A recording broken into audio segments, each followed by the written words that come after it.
أعوذ بالله من الشيطان الرجيم. بسم الله الرحمن الرحيم. لن تنالوا البر حتى تنفقوا مما تحبون، وما تنفقوا من شيء فإن الله به عليم. كل الطعام كان حلا لبني إسرائيل إلا ما حرم إسرائيل على نفسه من قبل أن تنزل التوراة. قل فأتوا بالتوراة فاتلوها إن كنتم صادقين. فمن افترى على الله الكذب من بعد ذلك فأولئك هم الظالمون. قل صدق الله. فاتبعوا ملة إبراهيم حنيفا وما كان من المشركين. إن أول بيت وضع للناس للذي ببكة مباركا وهدى للعالمين. فيه آيات بينات مقام إبراهيم، ومن دخله كان آمنا. ولله على الناس حج البيت من استطاع إليه سبيلا، ومن كفر فإن الله غني عن العالمين. قل يا أهل الكتاب لم تكفرون بآيات الله والله شهيد على ما تعملون. قل يا أهل الكتاب لم تصدون عن سبيل الله من آمن تبغونها عوجا وأنتم شهداء وما الله بغافل عما تعملون. يا أيها الذين آمنوا إن تطيعوا فريقا من الذين أوتوا الكتاب يردوكم بعد إيمانكم كافرين. وكيف تكفرون وأنتم تتلى عليكم آيات الله وفيكم رسوله ومن يعتصم بالله فقد هدي إلى صراط مستقيم. يا أيها الذين آمنوا اتقوا الله حق تقاته ولا تموتن إلا وأنتم مسلمون. واعتصموا بحبل الله جميعا ولا تفرقوا، واذكروا نعمة الله عليكم إذ كنتم أعداء فألف بين قلوبكم فأصبحتم بنعمته إخوانا، وكنتم على شفا حفرة من النار فأنقذكم منها. كذلك يبين الله لكم آياته لعلكم تهتدون. ولتكن منكم أمة يدعون إلى الخير ويأمرون بالمعروف وينهون عن المنكر، وأولئك هم المفلحون. ولا تكونوا كالذين تفرقوا واختلفوا من بعد ما جاءهم البينات، وأولئك لهم عذاب عظيم. يوم تبيض وجوه وتسود وجوه، فأما الذين اسودت وجوههم أكفرتم بعد إيمانكم فذوقوا العذاب بما كنتم تكفرون. وأما الذين ابيضت وجوههم ففي رحمة الله هم فيها خالدون. تلك آيات الله نتلوها عليك بالحق وما الله يريد ظلما للعالمين. ولله ما في السماوات وما في الأرض وإلى الله ترجع الأمور. كنتم خير أمة أخرجت للناس تأمرون بالمعروف وتنهون عن المنكر وتؤمنون بالله. ولو آمن أهل الكتاب لكان خيرا لهم، منهم المؤمنون وأكثرهم الفاسقون. لن يضروكم إلا أذى، وإن يقاتلوكم يولوكم الأدبار ثم لا ينصرون. ضربت عليهم الذلة أينما ثقفوا إلا بحبل من الله وحبل من الناس وباءوا بغضب من الله وضربت عليهم المسكنة. ذلك بأنهم كانوا يكفرون بآيات الله ويقتلون الأنبياء بغير حق. ذلك بما عصوا وكانوا يعتدون. ليسوا سواء من أهل الكتاب أمة قائمة يتلون آيات الله آناء الليل وهم يسجدون، يؤمنون بالله واليوم الآخر ويأمرون بالمعروف وينهون عن المنكر ويسارعون في الخيرات وأولئك من الصالحين. وما يفعلوا من خير فلن يكفروه والله عليم بالمتقين. إن الذين كفروا لن تغني عنهم أموالهم ولا أولادهم من الله شيئا وأولئك أصحاب النار هم فيها خالدون. مثل ما ينفقون في هذه الحياة الدنيا كمثل ريح فيها صر أصابت حرث قوم ظلموا أنفسهم فأهلكت وما ظلمهم الله ولكن أنفسهم يظلمون. يا أيها الذين آمنوا لا تتخذوا بطانة من دونكم لا يألونكم خبالا ودوا ما عنتم قد بدت البغضاء من أفواههم وما تخفي صدورهم أكبر قد بينا لكم الآيات إن كنتم تعقلون. ها أنتم أولئك تحبونهم ولا يحبونكم وتؤمنون بالكتاب كله وإذا لقوكم قالوا آمنا وإذا خلوا عضوا عليكم الأنامل من الغيظ قل موتوا بغيظكم إن الله عليم بذات الصدور. إن تمسسكم حسنة تسؤهم وإن تصبكم سيئة يفرحوا بها وإن تصبروا وتتقوا لا يضركم كيدهم شيئا إن الله بما يعملون محيط. وإذ غدوت من أهلك تبوئ المؤمنين مقاعد للقتال والله سميع عليم. إذ هم الطائفتان منكم أن تفشلا والله وليهما وعلى الله فليتوكل المؤمنون. ولقد نصركم الله ببدر وأنتم أذلة فاتقوا الله لعلكم تشكرون. إذ تقول للمؤمنين ألن يكفيكم أن يمدكم ربكم بثلاثة آلاف من الملائكة منزلين بلى إن تصبروا وتتقوا ويأتوكم من فورهم هذا يمددكم ربكم بخمسة آلاف من الملائكة مسومين وما جعله الله إلا بشرى لكم ولتطمئن قلوبكم به وما النصر إلا من عند الله العزيز الحكيم. ليقطع طرفا من الذين كفروا أو يكبتهم فينقلبوا خائبين. ليس لك من الأمر شيء أو يتوب عليهم أو يعذبهم فإنهم ظالمون. ولله ما في السماوات وما في الأرض يغفر لمن يشاء ويعذب من يشاء والله غفور رحيم. يا أيها الذين آمنوا لا تأكلوا الربا أضعافا مضاعفة واتقوا الله لعلكم تفلحون. واتقوا النار التي أعدت للكافرين وأطيعوا الله والرسول لعلكم ترحمون. وسارعوا إلى مغفرة من ربكم وجنة عرضها السماوات والأرض أعدت للمتقين الذين ينفقون في السراء والضراء والكاظمين الغيظ والعافين عن الناس والله يحب المحسنين. والذين إذا فعلوا فاحشة أو ظلموا أنفسهم ذكروا الله فاستغفروا لذنوبهم ومن يغفر الذنوب إلا الله ولم يصروا على ما فعلوا وهم يعلمون. أولئك جزاؤهم مغفرة من ربهم وجنات تجري من تحتها الأنهار خالدين فيها ونعم أجر العاملين.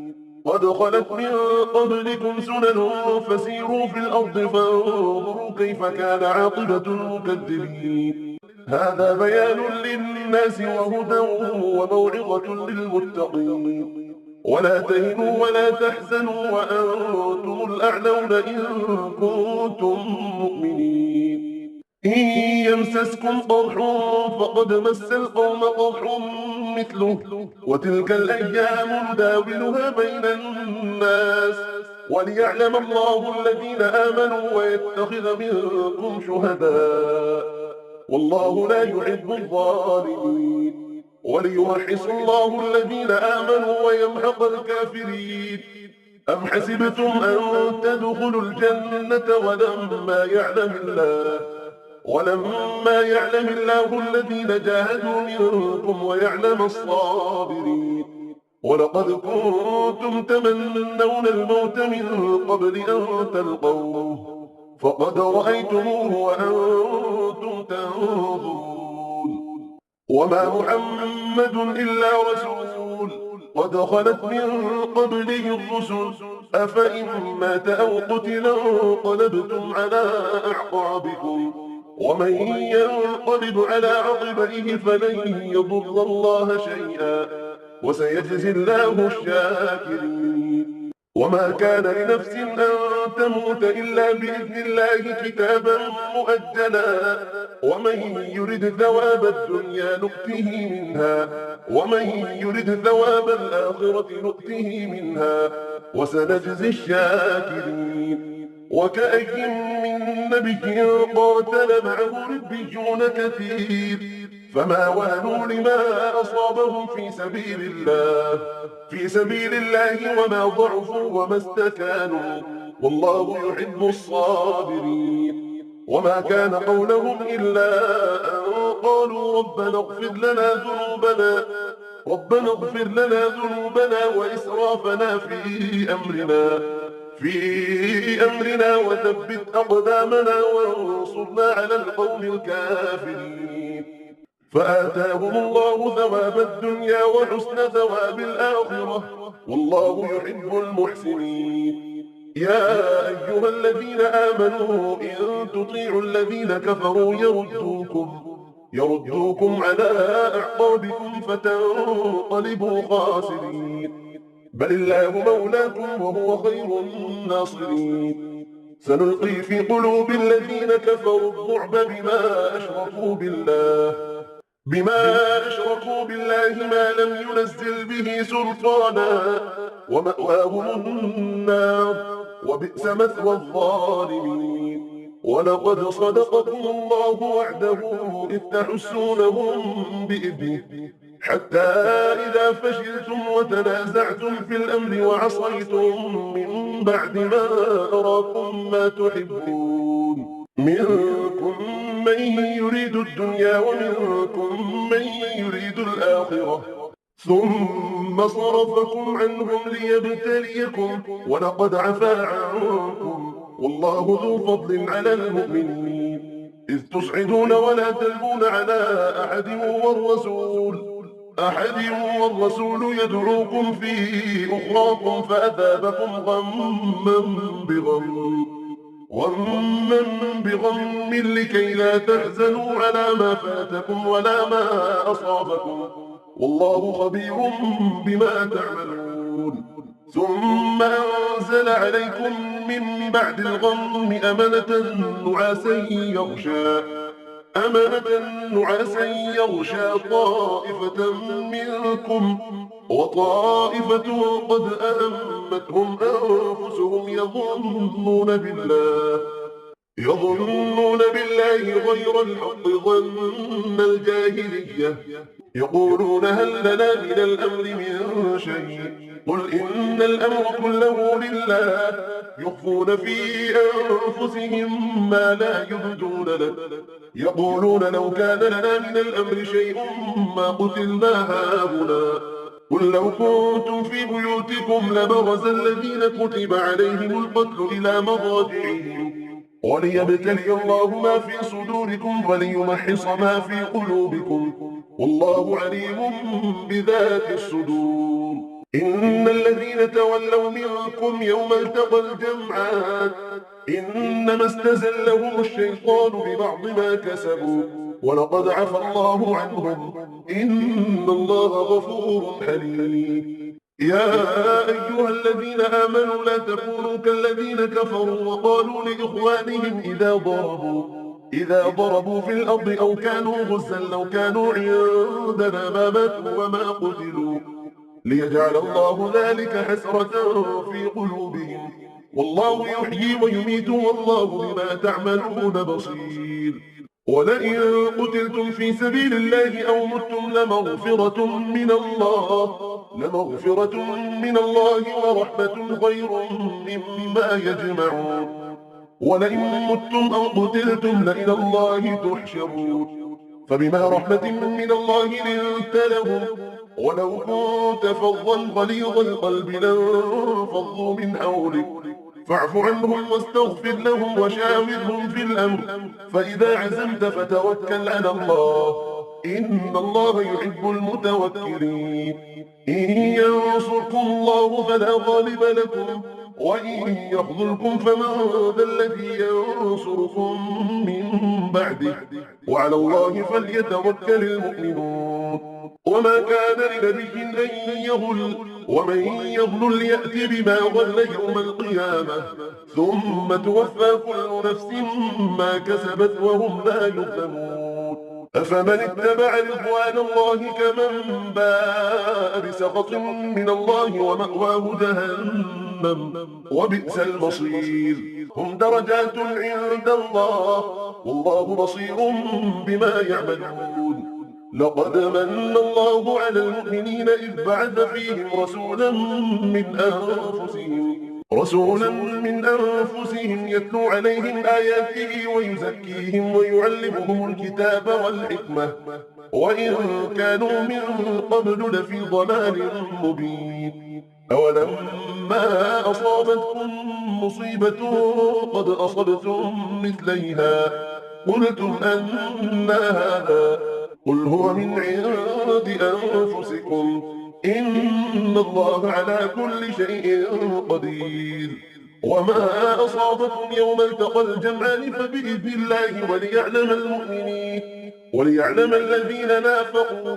وقيل لهم تعالوا قاتلوا في سبيل الله أو ادفعوا، قالوا لو نعلم قتالا لاتبعناكم، هم للكفر يومئذ أقرب منهم للإيمان، يقولون بأفواههم ما ليس في قلوبهم والله أعلم بما يكتمون.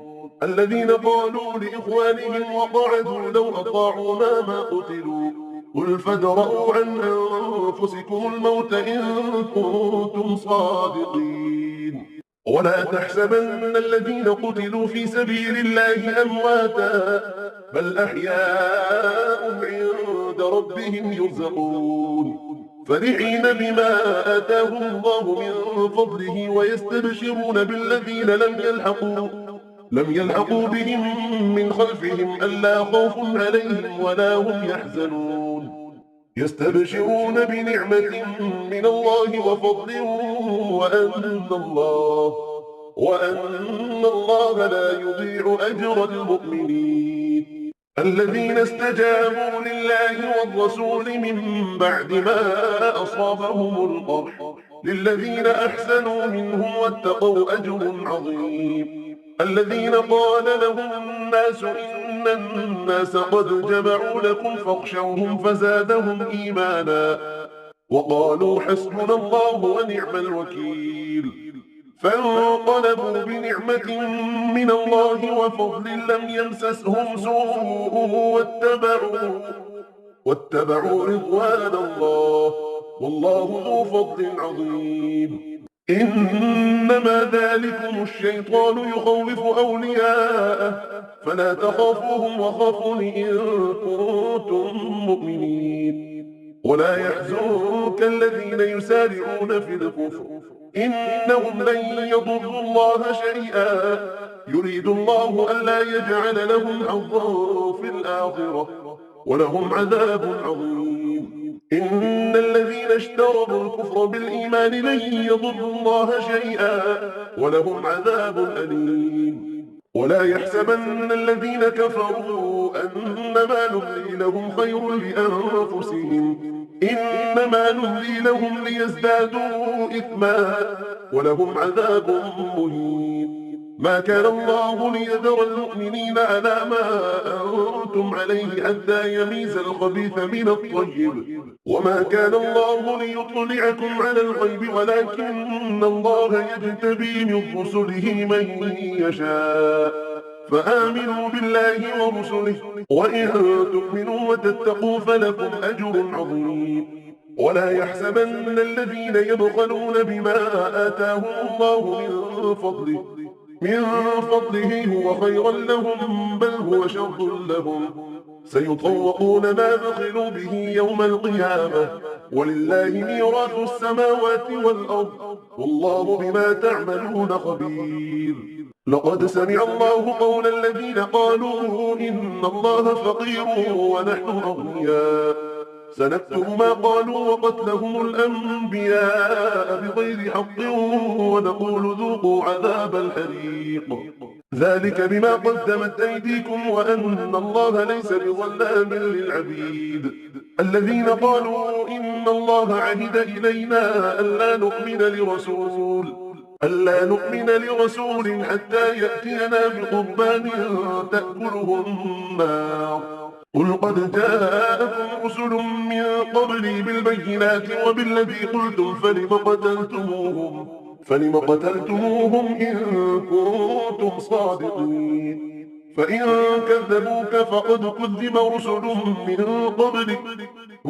من قبلك جاءوا بالبينات والزبر والكتاب المنير. كل نفس ذائقة الموت، وإنما توفون أجوركم يوم القيامة، فمن زحزح عن النار وأدخل الجنة فقد فاز، وما الحياة الدنيا إلا متاع الغرور. لتبلغن في أموالكم وأنفسكم، ولتسمعن من الذين أوتوا الكتاب من قبلكم ومن الذين أشركوا أذى كثيرا، وإن تصبروا وتتقوا فإن ذلك من عزم الأمور. وإذ أخذ الله ميثاق الذين أوتوا الكتاب لتبيننه للناس ولا تكتمونه، فنبذوه وراء ظهورهم واشتروا به ثمنا قليلا، فبئس ما يشترون. لا تحسبن الذين يفرحون بما أتوا ويحبون أن يحمدوا بما لم يفعلوا، فلا تحسبنهم بمفازة من العذاب، ولهم عذاب أليم. ولله ملك السماوات والأرض، والله على كل شيء قدير. إن في خلق السماوات والأرض واختلاف الليل والنهار لآيات لأولي الألباب، الذين يذكرون الله قياما وقعودا وعلى جنوبهم ويتفكرون في خلق السماوات والأرض، ربنا ما خلقت هذا باطلا، سبحانك فقنا عذاب النار. ربنا إنك من تدخل النار فقد أخزيته، وما للظالمين من أنصار. ربنا إننا سمعنا مناديا ينادي للإيمان أن آمنوا بربكم فآمنا، ربنا فاغفر لنا ذنوبنا وكفر عنا سيئاتنا وتوفنا مع الأبرار. ربنا وآتنا ما وعدتنا على رسلك ولا تخزنا يوم القيامة إنك لا تخلف الميعاد. فاستجاب لهم ربهم أني لا أضيع عمل عامل منكم من ذكر أو أنثى بعضكم من بعض، فالذين هاجروا وأخرجوا من ديارهم وأوذوا في سبيلي وقاتلوا وقتلوا لأكفرن عنهم سيئاتهم ولأدخلنهم جنات تجري من تحتها الأنهار ثوابا من عند الله، والله عنده حسن الثواب. لا يغرنك تقلب الذين كفروا في البلاد، متاع قليل ثم مأواهم جهنم وبئس المهاد. لكن الذين اتقوا ربهم لهم جنات تجري من تحتها الأنهار خالدين فيها نزلا من عند الله، وما عند الله خير للأبرار. وإن من أهل الكتاب لمن يؤمن بالله وما أنزل إليكم وما أنزل إليهم خاشعين لله لا يشترون بآيات الله ثمنا قليلا أولئك لهم أجرهم عند ربهم إن الله سريع الحساب يا أيها الذين آمنوا اصبروا وصابروا ورابطوا واتقوا الله لعلكم تفلحون بسم الله الرحمن الرحيم يا أيها الناس اتقوا ربكم الذي خلقكم من نفس واحدة وخلق منها زوجها وبث منهما رجالا كثيرا ونساء واتقوا الله الذي تساءلون به والأرحام إن الله كان عليكم رقيبا وآتوا اليتامى أموالهم ولا تتبدلوا الخبيث بالطيب ولا تأكلوا أموالهم إلى أموالكم إنه كان حوبا كبيرا وإن خفتم ألا تقسطوا في اليتامى فانكحوا ما طاب لكم من النساء مثنى وثلاث ورباع فإن خفتم ألا تعدلوا فواحدة أو ما ملكت أيمانكم ذلك أدنى ألا تعولوا وآتوا النساء صدقاتهن نحلة فإن طبن لكم عن شيء منه نفسا فكلوه هنيئا مريئا ولا تؤتوا السفهاء أموالكم التي جعل الله لكم قياما وارزقوهم فيها واكسوهم وقولوا لهم قولا معروفا وابتلوا اليتامى حتى إذا بلغوا النكاح فإن آنستم منهم رشدا فادفعوا إليهم أموالهم ولا تأكلوها إسرافا وبدارا أن يكبروا ومن كان غنيا فليستعفف ومن كان فقيرا فليأكل بالمعروف فإذا دفعتم إليهم أموالهم فأشهدوا عليهم وكفى بالله حسيبا للرجال نصيب مما ترك الوالدان والأقربون وللنساء نصيب مما ترك الوالدان والأقربون مما قل منه أو كثر نصيبا مفروضا وإذا حضر القسمة أولو القربى واليتامى والمساكين فارزقوهم منه وقولوا لهم قولا معروفا وليخشى الذين لو تركوا من خلفهم ذرية ضعافا خافوا عليهم فليتقوا الله وليقولوا قولا سديدا إن الذين يأكلون أموال اليتامى ظلما إنما يأكلون في بطونهم نارا وسيصلون سعيرا يوصيكم الله في أولادكم للذكر مثل حظ الأنثيين فإن كن نساء فوق اثنتين فلهن ثلثا ما ترك وإن كانت واحدة فلها النصف ولأبويه لكل واحد منهما السدس مما ترك إن كان له ولد فإن لم يكن له ولد وورثه أبواه فلأمه الثلث فإن كان له إخوة فلأمه السدس من بعد وصية يوصي بها أو دين آباؤكم وأبناؤكم لا تدرون أيهم أقرب لكم نفعا فريضة من الله إن الله كان عليما حكيما ولكم نصف ما ترك أزواجكم إن لم يكن لهن ولد فإن كان ولد فلكم الربع مما تركن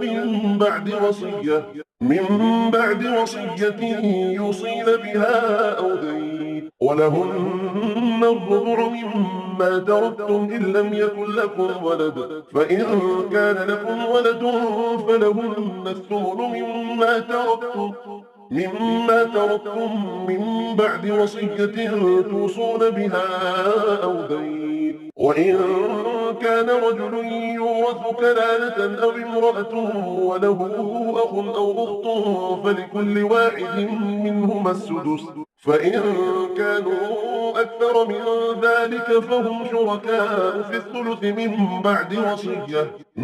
بعد وصية يوصى بها أو دين غير مضار، وصية من الله والله عليم حليم. تلك حدود الله، ومن يطع الله ورسوله يدخله جنات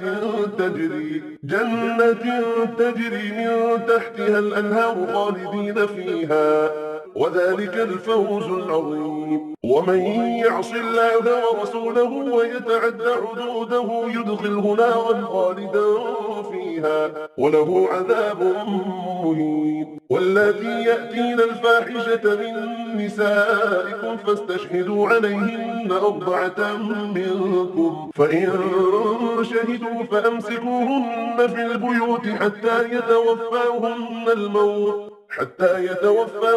الموت أو يجعل الله لهن سبيلا. واللذان يأتيانها منكم فآذوهما، فإن تابا وأصلحا فأعرضوا عنهما، إن الله كان توابا رحيما.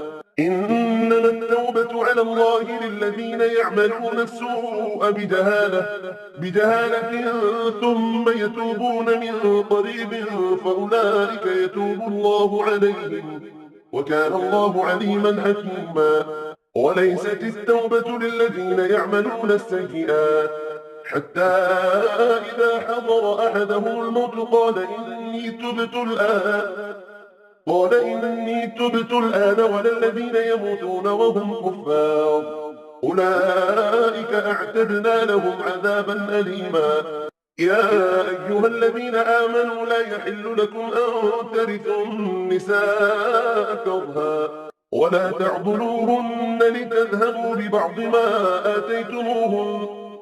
ما آتيتموهن إلا أن يأتين بفاحشة مبينة وعاشروهن بالمعروف، فإن كرهتموهن فعسى أن تكرهوا شيئا ويجعل الله فيه خيرا كثيرا.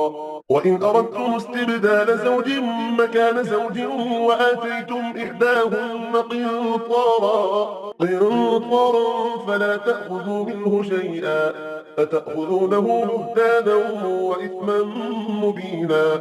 وكيف تأخذونه وقد أفضى بعضكم إلى بعض وأخذن منكم ميثاقا غليظا. ولا تنكحوا ما نكح آباؤكم من النساء إلا ما قد سلف إنه كان فاحشة ومقتا وساء سبيلا. حرمت عليكم أمهاتكم وبناتكم وأخواتكم وعماتكم وخالاتكم وبنات الأخ وبنات الأخت وأمهاتكم اللاتي أرضعنكم وأخواتكم من الرضاعة وأمهات نسائكم وربائبكم اللاتي في حجوركم من نسائكم اللاتي دخلتم بهن فإن لم تكونوا دخلتم بهن فلا جناح عليكم.